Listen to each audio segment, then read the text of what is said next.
Bonjour à tous, aujourd'hui je vais vous parler d'une notion très importante, le money management. C'est très important bien sûr dans l'univers du trading et particulièrement dans l'univers des propres firmes. Tout d'abord, nous devons définir ce qu'est un drawdown.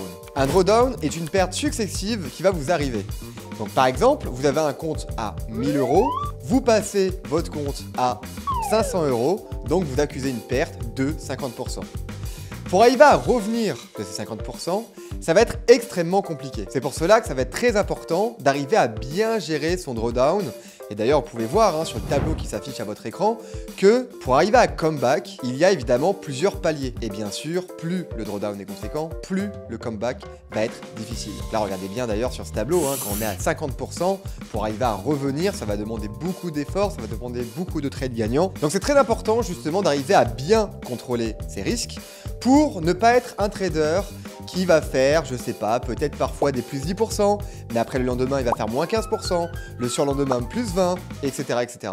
Mais plutôt d'être un trader en fait qui a une évolution constante. Pour arriver à cette évolution constante, il va falloir forcément gérer son money management. Et vous savez que chez Raise My Funds, l'étape numéro 1 et l'étape numéro 2, vous avez le droit à un maximum 10% de pertes. Gérer ces 10% de pertes, il faut justement avoir un plan qui est absolument carré.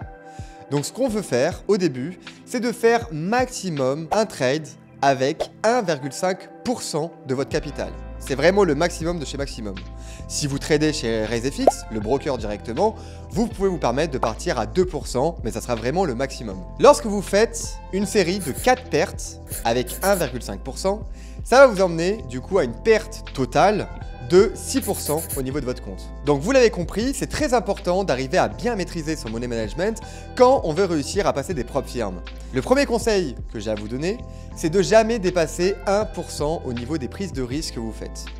Vous pouvez aller à maximum 2%, mais du coup, vous avez besoin évidemment de beaucoup de réussite pour être sûr que ce premier trade à 2% passe, pour justement pas accuser une perte trop compliquée à comeback. On va partir du principe qu'on va miser 1% par trade. Si vous faites 4 pertes d'affilée, vous avez perdu 4% en tout.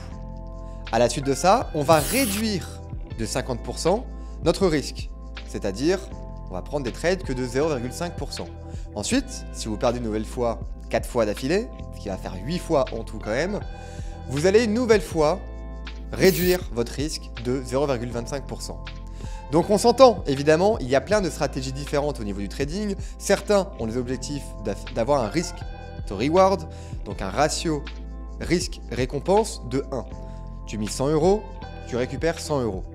Mais certains, qui est plus la norme finalement dans le milieu du trading, c'est plutôt d'avoir un ratio de 1 pour 3. Donc là en l'occurrence, ce dont je suis en train de vous parler, c'est précisément pour ce cas de figure. Donc si vous faites 8 pertes d'affilée, on réduit une nouvelle fois par 2, ce qui va nous laisser 0,25% de risque maintenant.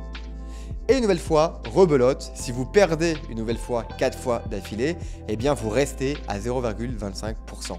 Cette stratégie va vous permettre de ne jamais ruiner votre compte et de toucher les 10% de pertes autorisées. Donc par exemple, dans le cas de figure que je vous ai présenté, si vous faites 4 pertes, vous réduisez une nouvelle fois, 4 pertes encore, 4 pertes encore, 4 pertes encore, ce qui fait quand même un total de 16 pertes, ce qui est quand même assez considérable. Vous avez finalement ruiné que 8% votre compte. 8%, vous avez encore l'opportunité d'arriver à revenir dans la balance. Et donc ça c'est très important comme notion, parce que si vous faites 16 pertes, de toute façon, il faut se dire qu'il faut que vous preniez du temps pour vous, il faut que vous repartiez sur des comptes démo pour retravailler votre stratégie, et au moins vous pouvez revenir sur votre compte propre firme au moment où vous vous sentez prêt. Rappelez-vous qu'il n'y a pas de rush. Vous n'êtes pas obligé de réussir votre objectif en 1 jour, 2 jours, une semaine, 1 mois. C'est illimité. Donc vous pouvez tout simplement déposer le stylo, déposer plutôt la souris, réfléchir à une stratégie à nouveau et après repartir d'aplomb avec un risque de 0,25%. Mais en fait, ce que je viens de vous présenter, ça marche exactement de la même manière si vous faites beaucoup de gains. En général, on va toujours essayer de chercher plus de gains pour augmenter le risque qu'on prend, pour justement éviter de ruiner son compte complètement et de repartir dans ce même process de diviser par 2 à chaque fois. Donc par exemple, vous faites 6 gains d'affilée avec toujours un risque ratio de 1 pour 3. Là, vous allez multiplier du coup le risque que vous prenez par 2. Donc les 0,25, vous les passez à 0,5. Une nouvelle fois, vous faites 6 gains d'affilée, vous redoublez une nouvelle fois, etc., etc. Sachant que si vous montez en fait votre compte énormément et que vous commencez à prendre beaucoup de gains, ça marche exactement de la même manière. Admettons par exemple que vous ayez un challenge à 10 000 euros. Vous avez un objectif à atteindre du coup de 10% qui va être 1000 euros. Vous arrivez à passer à 10 500 euros par exemple. Et que là, vous commencez à accuser des pertes. Et bien finalement, on va reproduire exactement le même modèle que je vous ai présenté tout à l'heure. 4 pertes d'affilée, on divise une nouvelle fois par 2.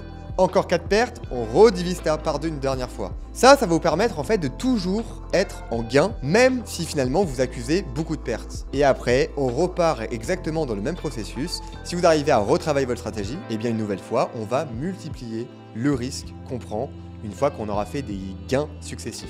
Voilà pour la vidéo sur le money management. N'oubliez pas que c'est très important un bon money management justement pour éviter de ruiner des comptes et surtout d'aborder les challenges avec beaucoup plus de sérénité. N'oubliez pas de liker la vidéo, de vous abonner, de lâcher un petit commentaire si jamais ça vous a plu et moi je vous dis à très vite sur As My Thumbs.